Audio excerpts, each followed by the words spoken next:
So what we have in this house here, this is a makeup air vent, and this is just a small one. This is not required by code in this house because the size of the hood vent is less than 400 CFM.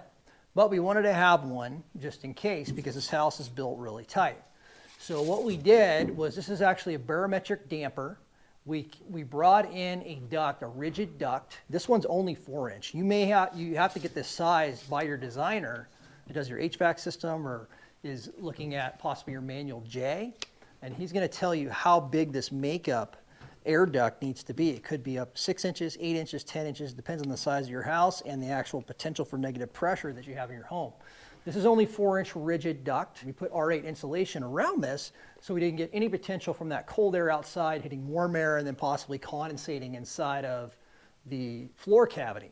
But this barometric damper that is right here, the way these work is they only open when there's a negative pressure. So it has a little butterfly flap on this inside here. And when there's a negative pressure in the house, it sucks it open and it allows air from the outside to come into the house. So this can be a positive thing when the air is clean outside, but it can also be a negative thing when it's not. So you got somewhere where they're spraying pesticides outside your house, you're in farmland, or you're living in a wildfire area and this is pulling air into your house.